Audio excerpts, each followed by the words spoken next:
Oke, terima kasih. Jadi itu mungkin apa dari saya ya. Jadi mudah-mudahan kalau ikut materi ini bisa refleksi. Kalau Anda merasa ada konflik atau potensi konflik yang dirasa Anda merugikan, Anda harus stop ya, kemudian mungkin bisa disampaikan dan diskusikan dengan pihak yang terkait atau pihak manajemen. Kenapa? Karena rugi kalau sudah ikut materi ini and then you don't do anything. Kalau Anda nggak melakukan apa-apa ya. Rugi, rugi ya. Jadi nanti kasihan, kasihan, kasihan nanti kesempatannya ya. Karena kesempatan itu kadang nggak datang dua kali. Alright, nah sekarang kita bicara konflik in healthcare. Di layanan kesehatan ya. Oke, kita mulai. Konflik dalam layanan kesehatan itu adalah ketidaksepakatan atau perselisihan antara individu atau kelompok. Jadi bisa antar individu, bisa juga antar kelompok. Seperti profesional medis, profesional tenaga kesehatan, bisa staf, pasien yang dapat muncul karena perbedaan nilai. Tujuan, karena perbedaan tujuan, karena masalah komunikasi atau karena stres terkait pekerjaan. Nah, jadi bisa antar interprofesional, antar staf, bisa juga antar pasien dengan pihak kita ya, pihak petugasnya. Nah, di bahasan kali ini kita bahas tentang konflik interprofesional antar sama kita. Jadi karena terlalu luas, konflik itu terlalu ya luas banget ya. Jadi konflik antar tenaga kesehatan atau petugasnya di rumah sakit. Jadi antar pekerjanya di tempat kerja ya. Bahasan kita ini nanti di sini. Kalau Bapak Ibu nanti mau tanya ada konflik dengan pasien dok begini begitu ya itu nanti lain ya. Lain soal nanti juga dibahas nanti atau mungkin bisa dibahas di sesi discussion. Jadi di sini saya membahas tentang konflik interprofesional antar petugas tenaga kesehatannya ya. Jadi kalau Bapak Ibu tertarik konflik dengan pasien ya mungkin nanti ikut materi berikutnya dan yang lain ya. Nah, kalau tadi saya sudah sampaikan, kenapa kita perlu belajar mengidentifikasi konflik? Sebelumnya kita juga harus tahu karena setelah teridentifikasi ada konflik, apa sih kira-kira yang menyebabkan? Kadang ada orang nggak merasa ada konflik karena nggak tahu bahwa sumber konflik ini bisa menyebabkan terjadi konflik. Ada yang memang benar-benar nggak paham. Masa sih gitu aja marah? Masa sih begini aja marah? Nah, contohnya karena apa? Ya itu tadi dari Kemenkes, selevel Kemenkes pun ya. Kalau dari berita tadi, ya dari pihak dekan-dekan selevel Kemenkes pun ya orang-orang pintar di sana. Nah, dekannya tuh merasa ini sudah ada gesekan, tapi Kemenkes nggak ngerasa. Mungkin dia memang sengaja tutup mata, atau mungkin memang tidak tahu kalau ada konflik. Nggak, artinya apa? Mungkin nggak tahu sumbernya, penyebab konfliknya apa. Nah, ngerti nggak maksudnya? Banyak ya yang jadi, loh masa gitu aja marah? Masa gitu aja begini begitu? Ya, ada yang kayak gitu. Kenapa? Karena nggak semua orang bisa sensitif ya. Jadi karena nggak ngerti masa sih gitu aja marah. Nah jadi kadang ya, nah ini kita perlu tahu sumbernya. Contoh apa ya? Jadi juga orang manajemen kadang juga ini dia nggak ngerasa ada konflik apa? Nah kadang ternyata dipikir ini loh ada konflik. Enggak, saya nggak ngerasa ternyata emang nggak tahu. Kalau ada sumber-sumber utama. Jadi ada bisa saja sumber yang lain ya. Yang ini bisa jadi konflik. Tapi ini saya bukukan ya. Ada sumber-sumber yang utama. Tapi bisa jadi yang lainnya ya.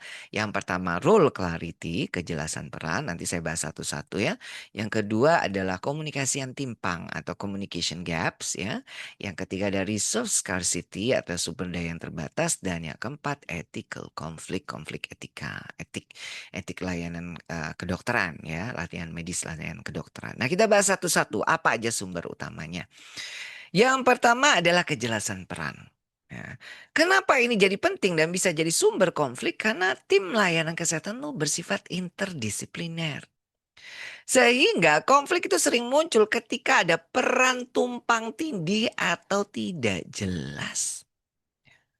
Misalnya kesalahpahaman antara perawat dan dokter yang bertugas mengenai rencana perawatan pasien. Ini bisa saja nimbul gesekan.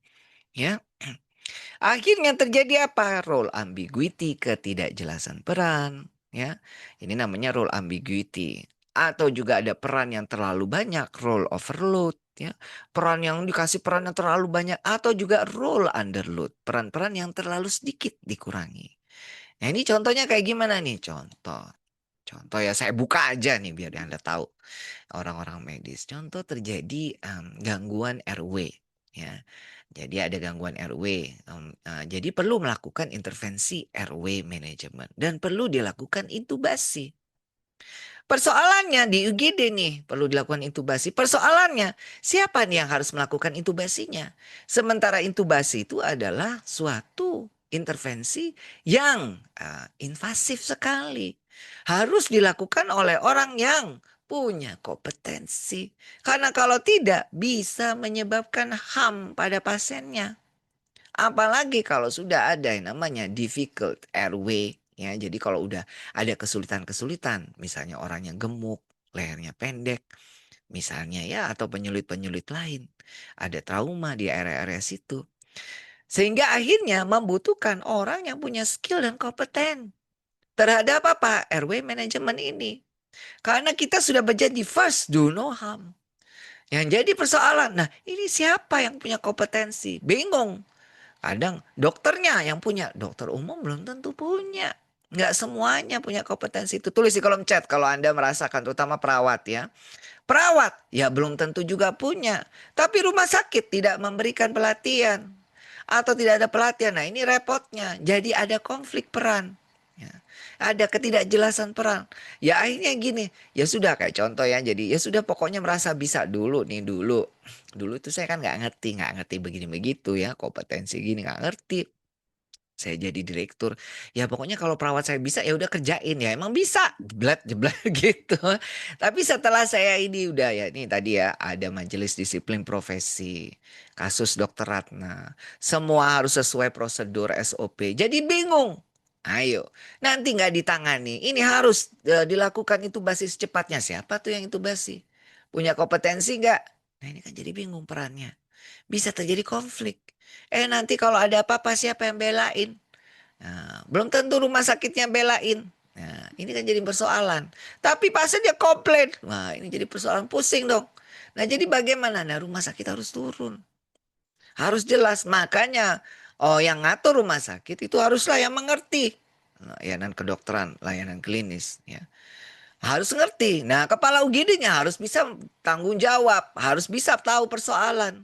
Nah, makanya nggak cukup hanya belajar mungkin dari klinis ya. Kita harus belajar manajemen, belajar hukum. Karena tindakan-tindakan kita itu juga berkonsekuensi hukum. Tulis dulu di kolom chat, apa paham yang saya maksud? Ya, kalau nggak paham, saya nggak paham dok. Ya, saya akan dengan senang hati ngulangin. Ya, terutama orang medis. Kalau orang non nakes mungkin nggak paham, nggak apa-apa. Contoh misalnya nih, udah jelas nih. Nah nih kasus yang di Jayapura, seorang ibu hamil ditolak 4 rumah sakit akhirnya meninggal. Sekarang nih diselidikin oleh Kemenkes. Ya saya sudah ngomong nih Kemenkes sudah mengeluarkan aturan yang terbaru. Kalau sampai viral kasusnya bakal bisa kena sanksi beneran rumah sakit. Kalau parah ya kesalahannya parah bisa diturunkan status akreditasi bahkan bisa dicabut izin operasional rumah sakit. Nggak main-main. Ini orang-orang harus tahu. Nah, takutnya semakin ini harus melek regulasi SOP, makanya ini harus jelas perannya. Contoh nih, udah jelas nih preeklamsi datang ke rumah sakit ya, ke UGD. Mestinya diintervensi dikasih MGSO 4, tapi nggak jelas bidannya nggak mau, dokternya nggak mau. Harus dokter spesialis objinnya lagi di luar. Jadinya bingung katanya dokter objin ya udah kamu suntik MGS4 udah sesuai dikasih suntik aja tapi nggak mau nggak berani itu bukan tugas kami kompetensi kami misalkan ya harus dokter sendiri akhirnya keburu kejang habis itu meninggal ya sudah ya wes ini nanti jadi bubar ini kan jadi konflik ya role ambiguity. Nah kalau manajemen juga tidak bikin apa namanya regulasi yang jelas melengkapi dengan SOP yang jelas kasihan nanti orang-orang medis orang-orang kesehatan ya repot. Nah sementara kalau memang Anda merasa nih ada nih contoh-contoh ketidakjelasan itu lapor ya jangan diem ya kasihan nanti terutama kasihan tuh yang nanti yang di lapangan ya nih Karena tuh kalau ikut webinar ini kalau Anda nggak apa-apa, nggak ada apa-apa ya akhirnya percuma dong. Karena kita buat ini kan nyontok kasus di lapangan. Bukan saya sekali lagi bukan dosen ya. Jadi Anda praktisi, pekerja di lapangan semua. Nanti tadi udah dari berbagai kota. Kalau Anda melihat ini jadi sumber ya, ya segera. Apalagi ini masih terus kayak luka yang menganga ya. Kalau nggak gitu nggak akan sembuh-sembuh. Contoh lagi nih misalkan ya ada pihak-pihak nih misalnya. Dulu waktu itu kami di rumah sakit bagus ya. Jadi ada seorang anak yang luka di sini nih. Nih segini doang. Nah, lukanya di sini ya.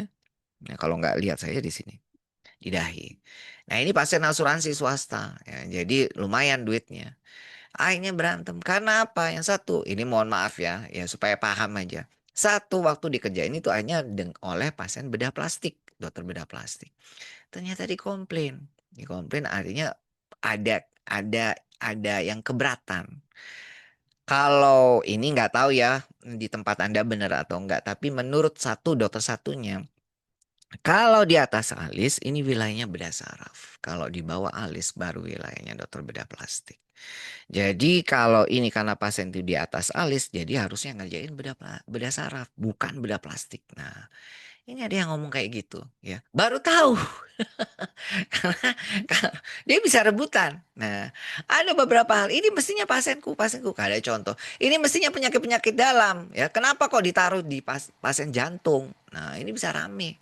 Atau juga gini, ini misalnya mestinya hari Senin. Harusnya ini kalau pasien di UGD harusnya pasienku. Kenapa kok kamu kasih pasien yang yang sana, yang sana? Rame nih, bisa jadi konflik. Kadang bisa dendam, kadang yang diomel-omelin malah perawatnya. Jadi sampai perawatnya judek dok, diomelin. Dokternya bilang kamu ya dikata-katain. Ya mestinya itu pasienku, kenapa kamu kasih sana? Nah, nah ini kan ada regulasi-regulasi sekali lagi ini yang membuat ketidakjelasan peran. Tolong jadi perhatian, laporkan ke manajemen. Sebenarnya itu gimana regulasinya? Karena capek lelah ini yang dibilang drama.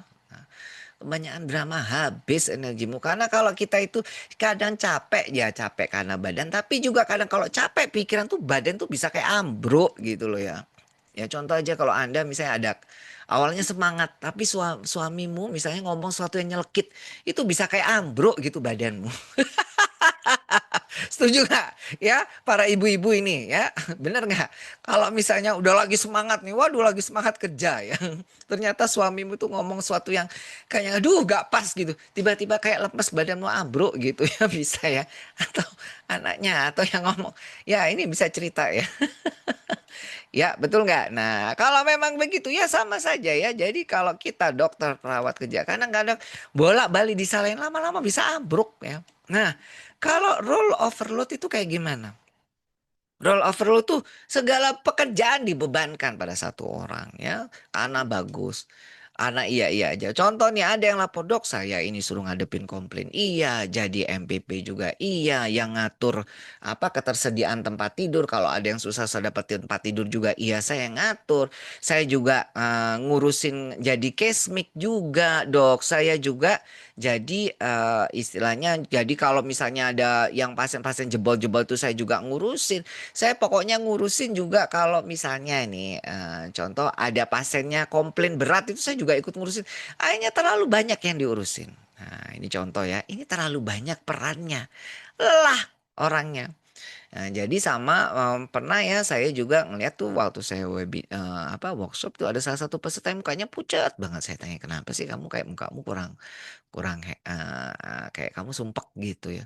Iya dok sejak saya ini barulah dicerita semua bebannya diomongin. Ya ternyata ini karena perannya terlalu banyak. Bisa ya apalagi kalau misalnya kayak aduh malam juga diribetin sampai pagi direbetin istilahnya nggak ada istirahatnya ya. Udah di rumah pun masih direcokin dan segala macam. Jadi terlalu berat perannya. Keberatan. Ada juga role underload yang perannya dikurangin. Ada, ada. Ya, contoh nih misalnya ada nih, saya ini bagus kok kerjanya senang. Tapi karena ada yang nggak suka, tiba-tiba saya dipindah di tempat yang peran saya dikurangin. Itu bisa loh bikin orang itu sumpah loh. Ya bisa. Jadi kayak dipindah tapi semacam nggak dihukum tapi nggak dibilang kamu dihukum. Ya contoh dikotakkan, contoh perannya diambil, biasanya ngerjain ini apalagi orangnya suweneng tiba-tiba diambil dikasihkan kerjaan ke orang lain. Jadi dikurang-kurangi porsi perannya. Ada, padahal orangnya seneng, semangat. Nah jadi akhirnya, jadi orangnya jadi kayak turun gitu talentanya. Terjadi, contoh misalnya ini saya dokter spesialis A gitu ya. Udah kompetensi saya di levelnya ini ya, pokoknya kerjaan saya excellent dan bagus ya, cocok di rumah sakit ini ya, yang mendukung support system-nya. Tiba-tiba ya karena suatu hal apa-apa, saya dipindah ke rumah sakit lain, yang ternyata support system-nya nggak mendukung ya, yang, istilahnya talenta saya nggak keluar, ya idealisme saya itu nggak bisa ya, nggak bisa keluar. Akhirnya ya sudah ya orangnya pasti nggak betah, akhirnya apa? Keluar. Ya.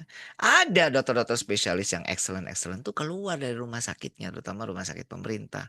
Ya karena apa? Ya nggak dapet support system yang cukup untuk dia berkembang.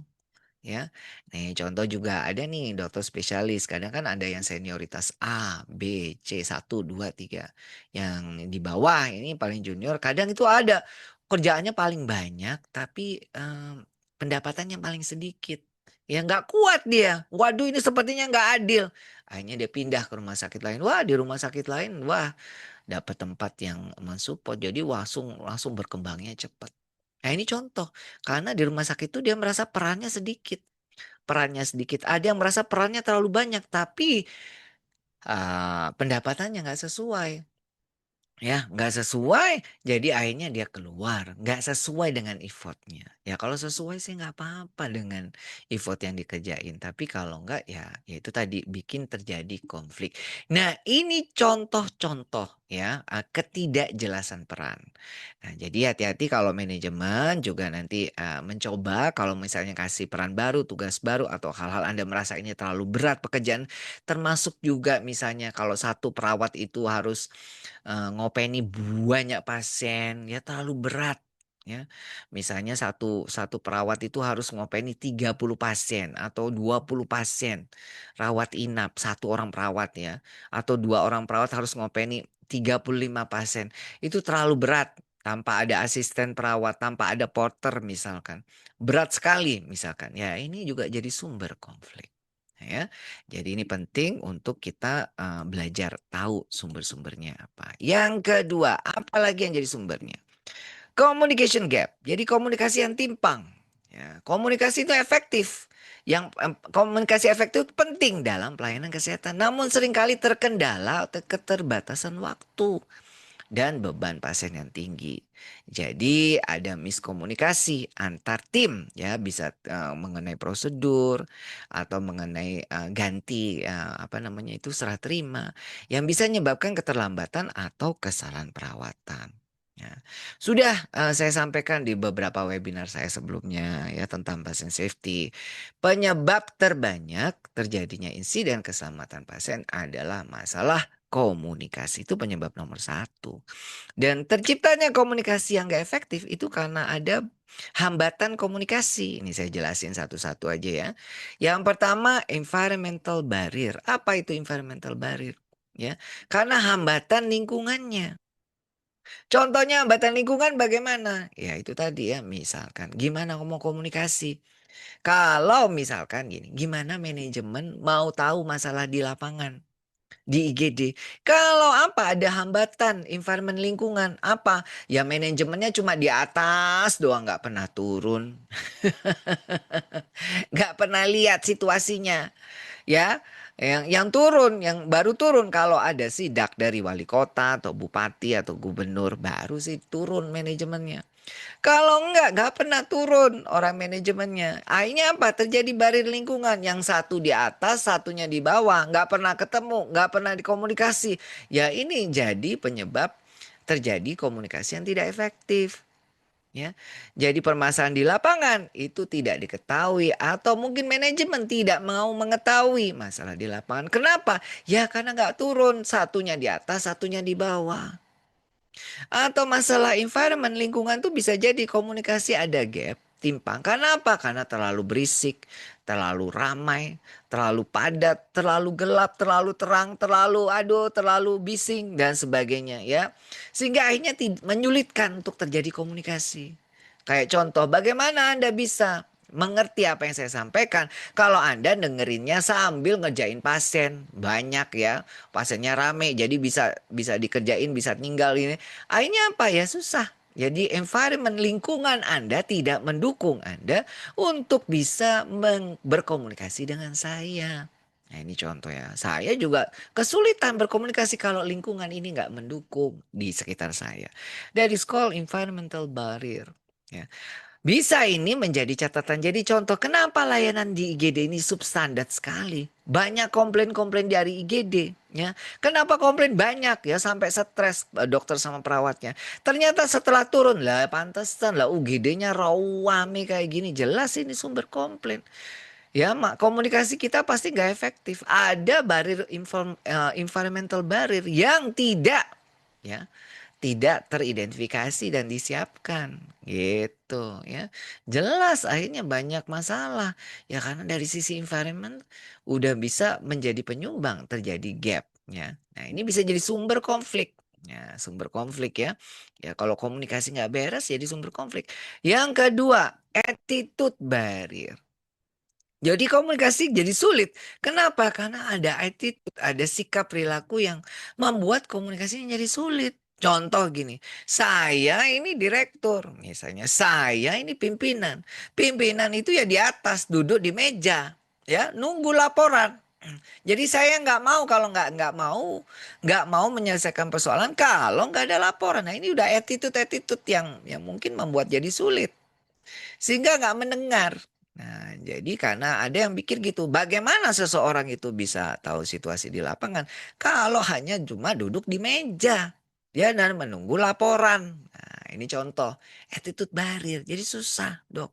Tapi juga ada yang mungkin ya, ya sikapnya dokternya susah diajak bekerja sama, susah diajak komunikasi, susah mendengar.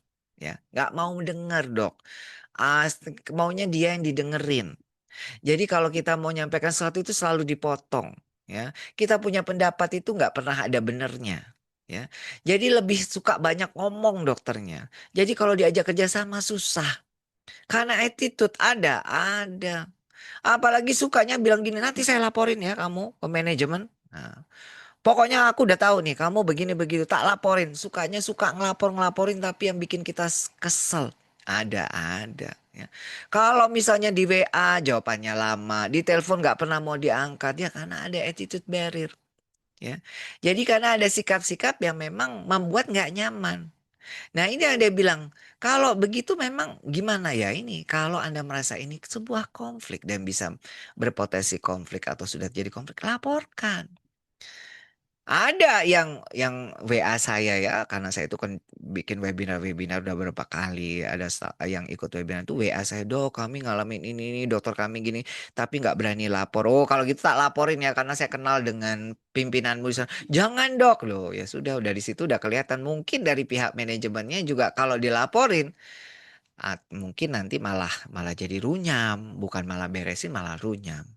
Nah, kalau udah kayak gitu-gitu ya sulit.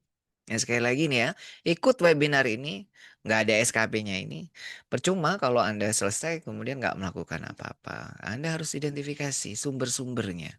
Jadi jangan sampai kita malah yang jadi sumbernya, attitude kita yang bikin konflik ya. Ada physical barrier. Jadi masalah fisikal, ya, logical barrier. Ya contohnya apa? Yang bisa bikin komunikasi jadi timpang. Ya karena secara fisik Anda ini nggak siap. Contoh ya, udah capek dok, ngantuk, dalam keadaan sudah kerja keras misalnya, banyak lembur, komunikasi jadi nggak sesuai. Ya seperti Anda nih, kalau Anda sudah ini misalnya ikut webinar malam, ya mau bagus bagaimanapun materinya ya Anda nggak bisa konsentrasi, capek tidur, ya kan. Nah jadi bagaimana ya ini tadi penting untuk menjaga fisik kita kuat. Bagaimana kalau kita misalnya mau komunikasi baik, kalau tubuh kita ini lagi sakit, lagi mens, yang sakit perutnya, ya. Kemudian Anda lagi mungkin kepala pening, pusing, ya, kurang tidur, kurang makan. Ya kurang minum, dehidrasi misalkan. Gimana saya mau konsentrasi dok? Kalau Anda itu ya memang nggak sehat. Bisa secara fisik, physiological. Ya, physiological tuh secara fisiknya kita itu nggak siap. Ya, jadi memang ya gimana kita mau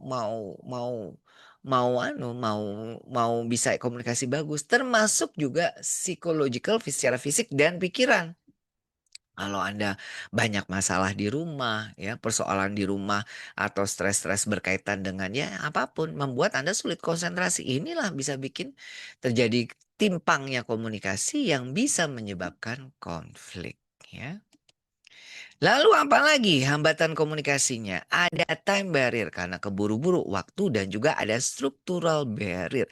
Structural barrier yang bisa terjadi komunikasi timpang yang bikin konflik itu kalau apa? Kalau regulasinya nggak jelas. Contoh misalkan ya ada nih kebijakan di rumah sakit mulai sekarang ya semua pasien nih ini sejak kasus nih ya sejak kasus di Jayapura, ya ada seorang ibu hamil meninggal karena ditolak 4 rumah sakit. Akhirnya didatangin Kemenkes nih. Diselidiki nanti katanya Kemenkes kalau terbukti melanggar bisa dikasih sanksi. Mulai sekarang kalau ada pasien-pasien jangan ada yang ditolak. Nah misalkan gitu ya. Padahal kemarin barusan. Loh kemarin katanya harus harus sesuai dengan kriteria kategori kegawatan. Kemarin bilang sekarang harus nggak diterima semua nggak boleh ditolak. Gimana ini? Ini jadi konflik, nggak jelas, ya. Hanya nggak jelas. Nah, ini jadi pokoknya begini-begini nggak jelas. Nah, kalau regulasi-regulasi yang nggak jelas bikin orang tuh, oh, apalagi maunya sadet saknyet. Sekali ngomong sekali harus dikerjain. Pokoknya saya nggak mau tahu, besok dikerjakan. Tapi instruksinya nggak jelas, dibawa kebingungan. Inilah sumber konflik. Ya, jadi tolong terutama ya untuk yang pimpinan-pimpinan ya, tolong hatinya dingin, berkepala dingin juga. Jadi jadilah yang menyelesaikan masalah. Ya. Jadi jangan ngelempar masalah, apalagi membuat masalah. Ya. Seringkali mungkin nggak sengaja karena ketidaktahuan ya kita anggap nggak ketahu bukan sengaja mana ada orang sengaja ya. Karena ketidaktahuan itu ternyata akhirnya membuat itu tadi, ngelempar masalah sukanya. Itu tugasmu, selesaikan masalah itu. Padahal sebenarnya itu jadi membuat sebuah permasalahan. Jadilah orang yang solutif menyelesaikan ya. Jadi istilahnya orang yang menyejukkan ya. Jadi menenangkan, mensupport mereka mestinya kan gitu. Nah, jadi perlu memang untuk orang-orang itu yang makanya ada bilang pemimpin yang bijaksana. Nah, karena ada istilah itu. Ya kenapa kok bijaksana? Ya itu tadi hatinya dingin, ya menyejukkan, ya. Kemudian juga tidak terburu-buru. Kemudian mengatasi persoalan tanpa menambah persoalan. Ya, nah ini contohnya ya. Jadi ada structural barrier secara regulasi ini nggak jelas, udah dipaksakan sehingga akhirnya terjadi konflik. Kemudian suasananya menegangkan. Nah ini ya jadi sumber konflik. Oke, yang berikutnya, apalagi yang berikutnya adalah resource scarcity.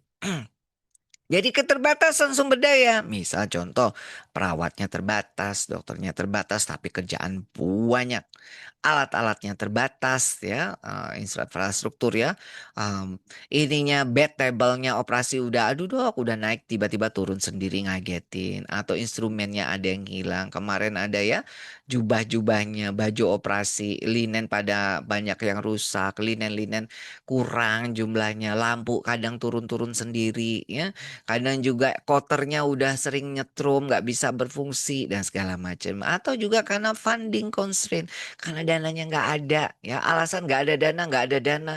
Tapi ternyata ya ternyata bangun apa gitu ya. Ada yang bilang dok bilangnya nggak ada dana, nggak ada dana. Bed-bed pada rusak dok ya.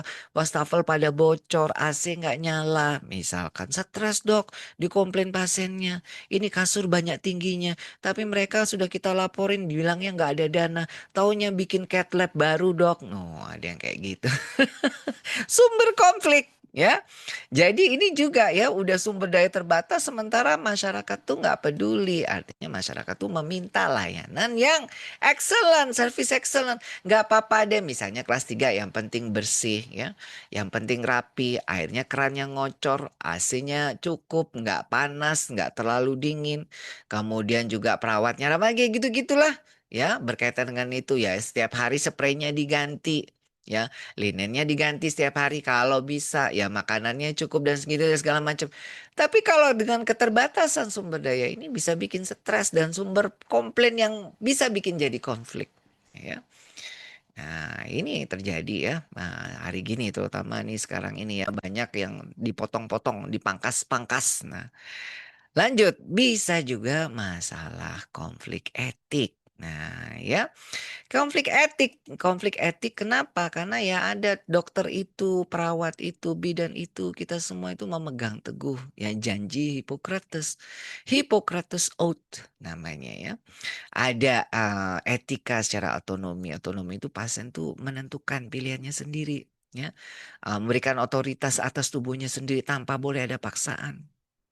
Ada juga etika beneficent. Beneficent itu untuk kepentingan pasiennya, bukan untuk kepentingan kita. Motif-motif yang kita dari ada motif-motif tertentu untuk kepentingan dokternya ternyata, untuk kepentingan rumah sakitnya, bukan untuk kepentingan pasiennya. Beneficent itu seperti kita itu berbuat baik disampaikan dengan cara baik. Ya, bukan nyentak-nyentak ke pasiennya, bukan kalau ditanya pasiennya itu kita malah teriak-teriak. Nah, ini konflik etik. Atau non maleficent. Non maleficent itu kita tidak boleh sengaja memberikan harm pada pasiennya, melukai. Ya, jadi kasus-kasus insiden keselamatan pasien. Dan juga justice itu artinya tidak boleh ada diskriminasi. Kenapa konflik ini, etik ini menjadi penting ya? Contoh gini deh. Ya kalau kita dokter ya, kita pikir ya semua dokter tuh baik semua gitu. Atau perawat semua perawat baik ya. Pada umumnya kan begitu karena kita udah berjanji. Tapi ternyata kenyataannya di lapangan itu kita menemui ya nggak semuanya begitu gitu ya. Ini terus terang aja ya contoh misalnya ini contoh nih saya dokter manajemen. Ada loh dokter itu yang sampai betul-betul pasien tuh jadi miskin. Ada. Ya, contohnya saya didatengin keluarganya pasien tuh sambil bawa sertifikat tanah. Dok, sambil udah keluar air mata, saya nggak punya apa-apa. Saya cuma punya ini yang terakhir setelah beberapa kali operasi. Jadi ini dokter terima ya sertifikat tanah saya karena saya udah nggak ada duit lagi. Ah, terjadi ya.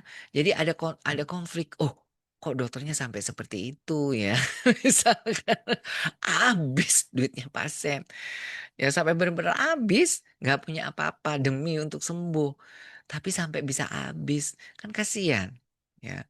Jadi sedih ya kitanya. Ada konflik secara etik dari sisi kita. Lah, kok seperti itu sih? Ya apa tega nerima uang ya dari pasiennya sampai pasien tuh akhirnya jatuh miskin. Apa tega? Ya, ini contoh ada konflik padahal kita itu udah janji beneficent untuk kepentingan pasiennya, ya keluarganya. Kalau misalnya supaya pasiennya sembuh tapi habis itu nggak bisa makan, ya nggak punya rumah, lah ya opo harus sampai akhirnya begitu tuh terus gimana gitu ya contohnya ya ini contoh. Atau juga gini, ada dokter dok, ini kita ini tim kita ini peduli pelayanan kesehatan berkualitas tinggi, berfokus pada keselamatan pasien. Tapi dokter ini kita sudah siap timnya ya, dokter anestesinya siap, timnya udah siap. Tapi operatornya selalu terlambat dok. Terlambatnya itu bukan 5 menit, 10 menit, jam-jaman dok. Berkali-kali berulang-ulang. Telat tuh sak jam setengah. Jadi stres, pusing. Nah, ini sumber konflik secara etika ini gak sesuai. Karena apa? Bisa membahayakan pasiennya. Ngeri-ngeri gitu ya. Sikap kayak gitu. Ini berkaitan dengan etika. Etikanya ya. Ya, selamat sih pasiennya tapi kan ngeri. Nah, ada juga dokter ya kaitan etika. Ngomongnya, dok, mau pasien dipulangkan, dok ini sudah rumah sakit jebol. Dokternya bilang, nggak bisa ini belum sembuh ini sesuai keselamatan pasien kita harus fokus dan segala macam. Tapi dok ini kalau diterusin jebol. Tapi dokternya kekeh untuk keselamatan pasien. Ternyata setelah diselidik, ya ternyata beliau juga dapat keuntungan dari situ. Sehingga akhirnya tidak dipulang-pulangkan pasiennya. Padahal kejebolnya rumah sakit itu bisa pengaruh ke pasien-pasien yang lain. Ada, ada.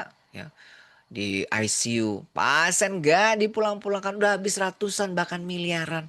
Manajemen udah bilang, dok ini pasien udah habis sekian miliar.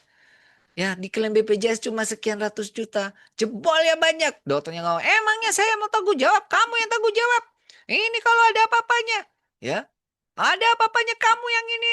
Jadi konflik. Padahal kalau misalnya itu nanti diteruskan, ya rugi rumah sakit. Ya bisa bonyok semuanya. Ya bisa bonyok, bisa babak belur semuanya.